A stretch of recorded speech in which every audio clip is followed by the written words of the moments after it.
Hello दोस्तों, आप सभी का स्वागत है आपके अपने यूट्यूब चैनल विद्या इन्फोटेक पर। दोस्तों, मैं हूं प्रदीप चौधरी और आज के इस वीडियो लेक्चर में बातचीत करेंगे कक्षा 10 गणित डॉक्टर मनोहर रे प्रकाशम। तो प्यारे साथियों, इसमें हम प्रमेय को सिद्ध करेंगे और जानेंगे कि प्रश्नावली 6D के सवाल किस प्रकार से हल किए जाते हैं। तो प्यारे साथियों, अगर आपको प्रश्नावली 6D के सारे सवालों को सीखना है तो आपको इस प्रमेय पे विशेष फोकस करना होगा। इसी प्रमेय पे आधारित सारे सवालों को हम प्रश्नावली 6D के लगा सकते हैं। तो प्यारे साथियों, आइए देखते हैं। प्रमेय 1 है, क्या दो समरूप त्रिभुजों के क्षेत्रफलों का अनुपात इनकी संगत भुजाओं के अनुपात के वर्ग के बराबर होता। समझ लीजिए बात को, कथन जो दिया उसको समझ लीजिए। कहा है कि क्या है कि दो समरूप त्रिभुजों के क्षेत्रफलों का अनुपात इनकी संगत भुजाओं के अनुपात के वर्ग के बराबर होता है। तो हम दो समरूप त्रिभुज का निर्माण करेंगे, ABC और PQR। और प्यारे साथियों, हम शीर्षलंब भी खींचेंगे, यानी कि त्रिभुज ABC का भी एक शीर्षलंब खींचेंगे और PQR का भी एक शीर्षलंब खींचेंगे, जो आपके सामने बनाया गया है। उम्मीद है कि आप यहाँ तक बातों को समझे होंगे। अब आइए, क्या है दिया, क्या है तो त्रिभुज ABC समरूप है त्रिभुज PQR के।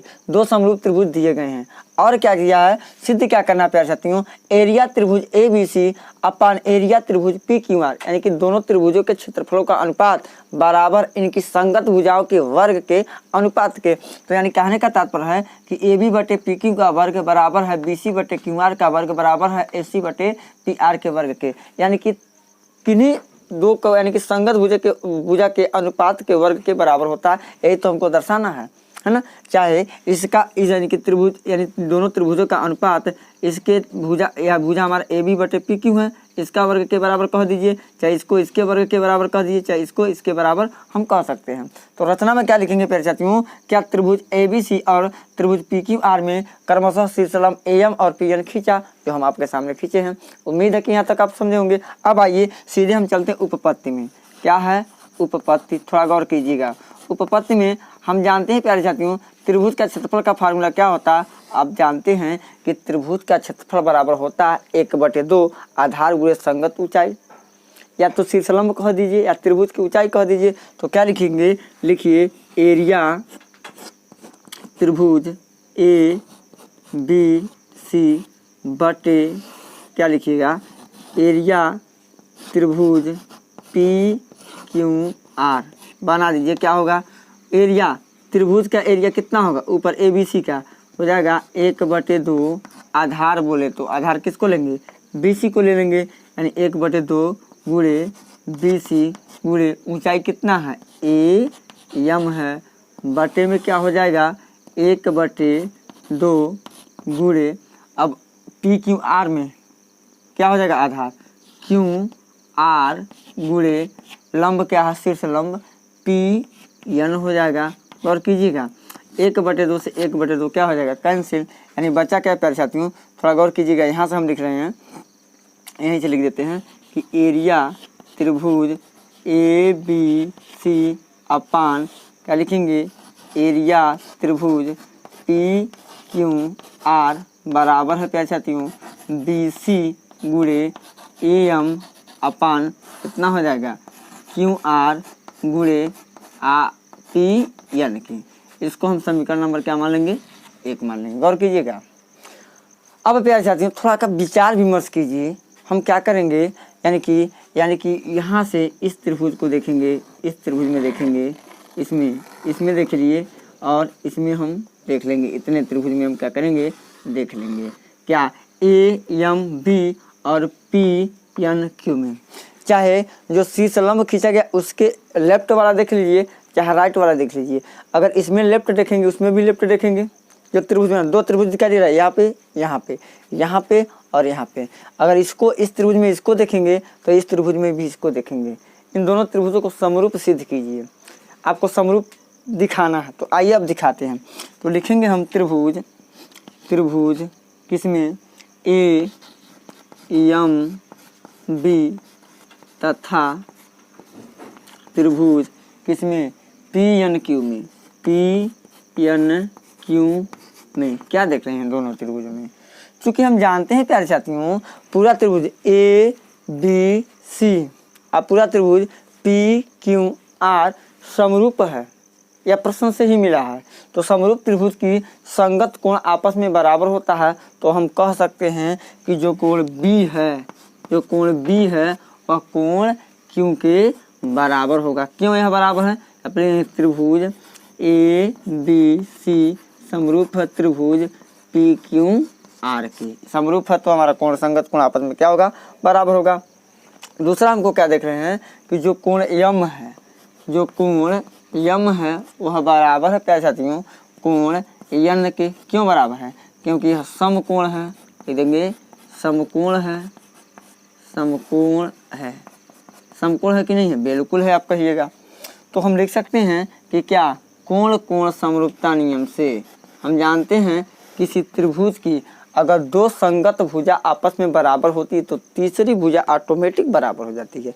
देखिए कोण यहाँ पे ई वाला कोण इस कोण के बराबर, यह वाला कोण इस कोण के बराबर, तो यह वाला कोण इस कोण के ऑटोमेटिक बराबर हो जाएगा। तो हम कह सकते हैं कोण कोण कोण कोण समरूपता नियम से, समरूपता नियम से क्या हो जाएगा? गौर कीजिएगा, त्रिभुज ए एम बी समरूप होगा त्रिभुज पी एन क्यू के। इतना तो सिद्ध करने में हम लोग कामयाब हो गए। अब चलिए जब त्रिभुज यह समरूप हो गया प्यारे साथियों तो हम लिख क्या सकते हैं? एक बात तो और लिख सकते हैं, क्लियर है। समरूप त्रिभुज की संगत भुजा समानुपाती होती है, हम जान गए। तो अगर प्यारे साथियों थोड़ा गौर कीजिएगा, यहाँ से यानी कि ए एम बी त्रिभुज पी एन क्यू सर्वांगसम है तो इनकी संगत भुजा एक ही अनुपात में होगा यानी बराबर होगा। यानी कह सकते हैं यहाँ पे ए बी अपान क्या हो जाएगा? पी क्यू बराबर होगा प्यारे साथियों ए एम बटे पी एन के। या क्यों बराबर हो जाएगा? इसको मान लेते हैं समीकरण नंबर 2 मान लेंगे। समीकरण नंबर 2 या बराबर क्यों है? क्योंकि यहाँ ब्रैकेट में लिख देंगे त्रिभुज ए एम बी समरूप है प्यारे साथियों त्रिभुज पी एन क्यू के। समरूपता के नियम से हमारा हो गया। अब उसके बाद क्या देख रहे हैं? हम जानते हैं प्यारे साथियों, इसको एक बात और लिखेंगे हम। तीसरा जो समीकरण बनेगा थोड़ा गौर कीजिएगा, हम जानते हैं ए बी सी समरूप है त्रिभुज पी क्यू आर के। तो हम लिख सकते हैं कि A B upon P Q बराबर होगा किसके? बी सी अपान किसके? क्यू आर के। या समीकरण नंबर क्या मान लेंगे? 3 मान लेंगे। ये क्यों हुआ है या कहाँ से मिला हमको? क्योंकि त्रिभुज ए बी सी समरूप है त्रिभुज किसके? पी क्यू आर के। यहाँ से हम लिख सकते हैं क्योंकि है ना, हम जानते हैं समरूप त्रिभुज की संगत भुजा समानुपाती होती है। हमने लिख दिया। क्या लिखेंगे अब?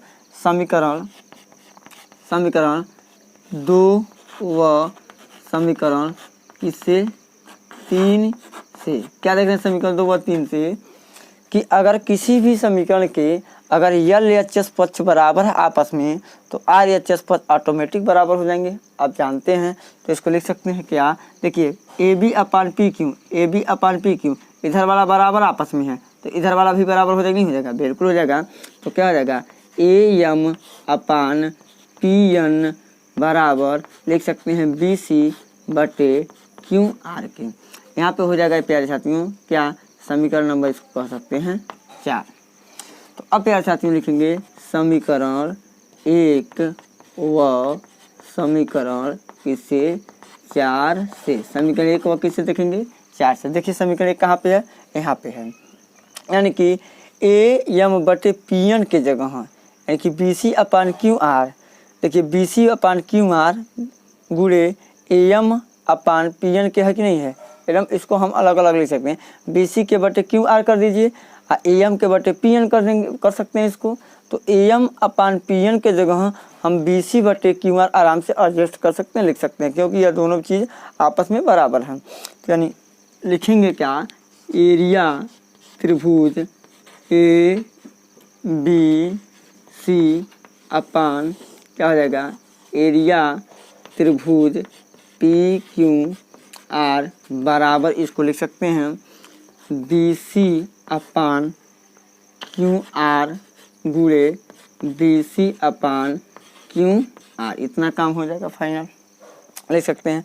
तो या प्यार से हैं उसको और लिखेंगे क्या, एरिया त्रिभुज ABC अपान क्या हो जाएगा, एरिया त्रिभुज PQR बराबर हो जाएगा AC क्या हो जाएगा, देखिए BC में BC का गुणा, QR में QR का गुणा, तो इसको डायरेक्ट लिख सकते हैं BC बटे QR का होल वर्ग। देखिए इतना तो आ गया, यानी यह हो जाएगा प्यारे साथियों क्या, समीकरण नंबर 5। कोई दिक्कत, बिल्कुल दिक्कत नहीं। आपको उम्मीद है प्यारे साथियों कि यहाँ तक आप लोग अच्छे तरीके से समझे होंगे। देखिए BC में BC के गुणा, QR में QR का गुणा, तो BC का स्क्वायर बटे QR का स्क्वायर है, तो हम उसको संपूर्ण में लिख सकते हैं BC अपान QR का होल स्क्वायर। यह हमको मिल गया समीकरण नंबर 5। यहाँ से गौर से देखिएगा। अब यहाँ से हम देख लेते हैं, क्या जानते हैं, क्योंकि हमको पता है प्यारे साथियों कि चूँकि त्रिभुज ABC समरूप है त्रिभुज PQR के। जब त्रिभुज क्या ABC समरूप है त्रिभुज PQR के, तो हम जानते हैं इनकी संगत भुजा समानुपाती होगी। लिख सकते हैं कि AB अपान PQ बराबर होगा BC अपान QR बराबर होगा क्या, AC अपान PR के। इसको हम समीकरण का नाम दे सकते हैं 6, या फिर समीकरण 6 हो जाएगा। क्योंकि जब गौर से देखिएगा कि BC अपान QR के बराबर है AC अपान PR। अब देखिए BC अपान QR बराबर है AB अपान PQ के, तो हम कह सकते हैं इसी प्रकार से क्या हो जाएगा, इसी प्रकार से यह हम लिख सकते हैं कि क्या, कि एरिया, ध्यान दीजिएगा, एरिया त्रिभुज लिख सकते हैं, एरिया त्रिभुज ABC अपान एरिया त्रिभुज PQR बराबर होगा किसके, AB बटे PQ स्क्वायर के, बराबर होगा किसके, यहाँ पे BC अपान QR स्क्वायर के, बराबर होगा प्यारे साथियों AC अपान PR स्क्वायर के। इसी प्रकार से हमारा क्या हो गया, इति सिद्धम, इति सिद्धम। कोई दिक्कत नहीं है प्यारे साथियों, हम इसी प्रकार से लिख सकते हैं।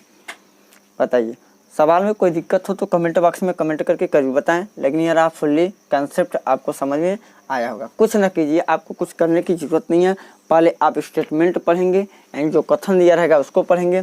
कथन से हम दिया है निकालेंगे, सिद्ध करना है, रचना है, उपपत्ति से हम सॉल्व करेंगे। और आपको कुछ नहीं करना है, यानी इसी त्रिभुज को, इस त्रिभुज को जिसको हम कलर कर रहे हैं, ध्यान दीजिएगा, इस त्रिभुज को आपको समरूप दिखाना है।